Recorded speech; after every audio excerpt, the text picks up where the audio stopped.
entrepreneur Charlie Anderson is first to face the dragons. He's hoping to secure investment for his personalised caricature business. But will the dragons be able to picture it as an opportunity too good to miss? Hello, I'm Charlie Anderson. I'm the founder of Charlie's Cartoons, and I'm here today looking for a £40,000 investment in exchange for 20% equity in my business. So this is what we do. Personalised cartoon portraits of the more upmarket, hand-painted, highly detailed varieties to the more simple, digitally designed, more affordable versions such as this one of myself. Our customers go onto our site and upload everything they know about a friend, a colleague, or a loved one, including all the funny anecdotes and the memories they share, and we process that information and turn it into a funny, imaginative cartoon composition, which we pitch back to the customer. We then draft it for them, we hand-paint it and frame it ready to be treasured as a gift for years to come. In my 4 years in business, we've sold over 1,200 units to customers, businesses and individuals across the UK, and we've had a turnover in excess of £200,000. I currently have 3 cartoonists working for me in London, all of whom I've trained up to match and work according to my very specific house style of cartooning. And it's that standardised style that enables me to expand my workforce in response to increasing levels of demand, which is something that my competitors, who are individual artists painting on their own, can't do. So I'm here today because with the right kind of investment, I believe that in 2 years from now, we will be a recognised and valued brand at the front of people's minds when they think of valuable, personalised gifts. I believe that we could then expand internationally beyond the UK to Europe, the US and beyond. So thank you very much for listening to my pitch. That's me there. All right. An exuberant pitch from a lively entrepreneur. Charlie Anderson is hoping to draw out a £40,000 investment for 20% of his bespoke caricature business. Peter Jones is curious about Charlie's flamboyant energy. Charlie, you're more animated in your paintings. Thank you. I mean, this is something that I feel passionately about, as you can probably tell. Yeah, I'm just excited about showing this to you. OK. Now, Charlie, you've been doing this for 4 years. What did you do before that? Well, I trained as an actor. I can tell. And, thank you. And I've been working, that has been 20% of my time working as an actor since I graduated. So do you act now still? Yes, I do, occasionally. What have you done? What's your latest? Done a bit of Downton Abbey, done a bit of Doctor Who. Have you? What have you done in Downton Abbey?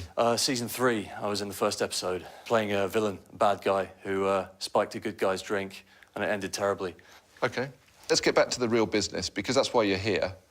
You've sold 1,200 units, yeah? How long does it take to do? So a cartoonist will take between 3 and 5 hours to create one of these, right? Technically, yeah. Well, they wasted every minute of theirs doing mine.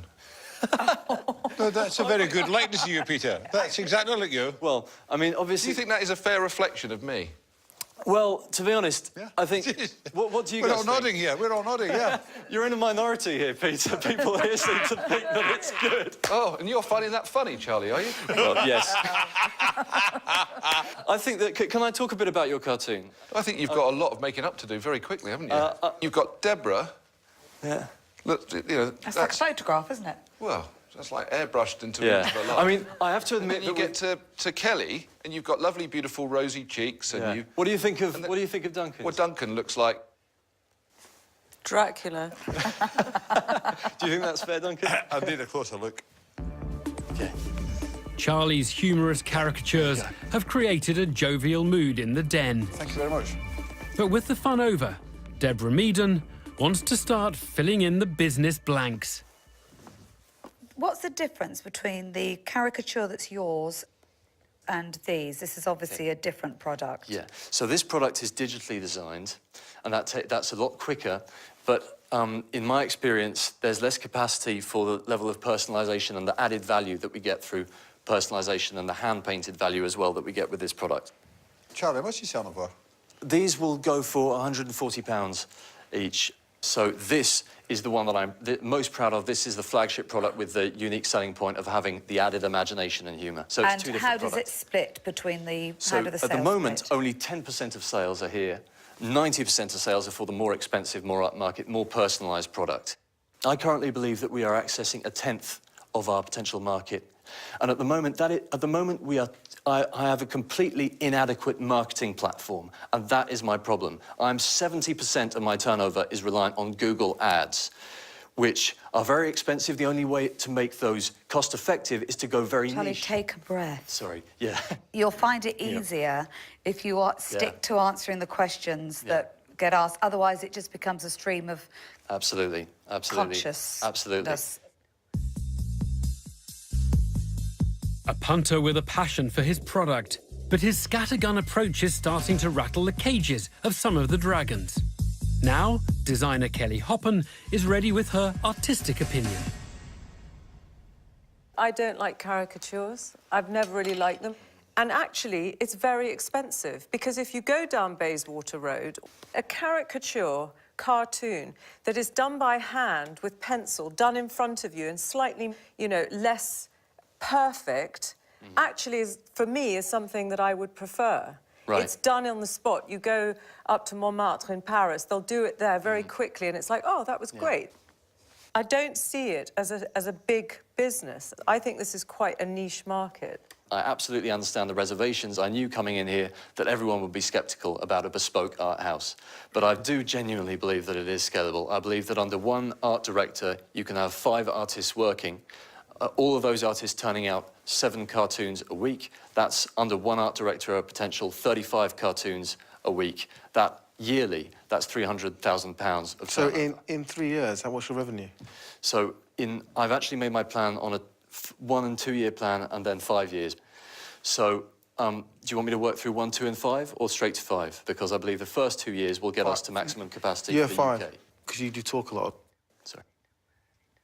I believe that after year 5, once we've gone internationally, I believe that the turnover will be 1.5 million. An ambitious projection from the vivacious entrepreneur. Has his predicted turnover piqued the interest of Deborah Meaden?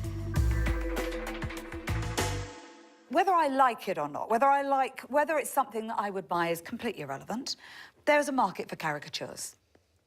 You may be able to double the business, maybe you'll be able to treble it. The bad news is you will not be able to take the world over with it. And apart from anything else, you're very endearing, but you drive me mad. I won't be investing. I'm out. So you scaled it up, and this picture of me arrives. It doesn't look like me. What if I don't like it? Well, you would have seen it at the draft stage, and you would have given your feedback at that point. But I've got to say that 95% of our customers are happy at the draft stage, and if we do have to adjust it at that stage... But it's a the minor 5% adjustment. that aren't happy that will kill you. I think you've got quite a good business for you, but it's not something for an investor. So I'm out. With 2 dragons fallen by the wayside, Charlie's investment hopes are starting to fade. Will Duncan Bannatyne or Kelly Hoppen be willing to put in some serious money? Charlie, I've just been trying to analyse it. It's far too labour-intensive. You need far too many people to expand this and make it scalable. When a business is too labour-intensive, it gets all sorts of problems. People who don't turn up or people who do a bad job. And you're always the one who's going to get the blame for that bad job because you're the one who's selling the product. You're at the front end. And so for that reason, I'm out. Thank you. I think what you're doing, your enthusiasm is fantastic. And, you know, most of the time I'm complaining that people aren't enthusiastic enough about their businesses. So I'm not going to knock you for that. But I don't think there's a big enough market for you to create what you think it could do. I want to wish you luck with it, but it's not something that I want to invest in. So for that reason, I'm out. 4 dragons down. It's now down to Peter Jones to rescue or reject Charlie's bid for cash. That just leaves me, Charlie. Yeah. I think you should be admired for what you've done. You've tried to create a business that has opportunity and gives you an income whilst you're still looking for your next role in television or film. And I think you will scale this up, and you know what? You'll earn a little bit more income. But at £40,000 for 20%, I think I'll be struggling to get my money back. So, Charlie, that's the reason why I'm not going to invest and say today that I'm out. But I wish you all the very best for the future. Thank you very much, Peter. Thank you very much, all of you. Good luck.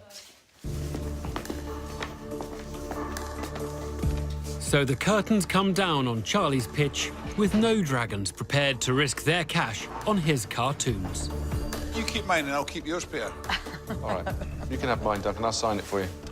I'm pleased at how everything went in the den. I think I said everything I had to say. Deborah said I would drive her mad because I speak too much. And I think it's fair to say that I probably did have the proverbial verbal ...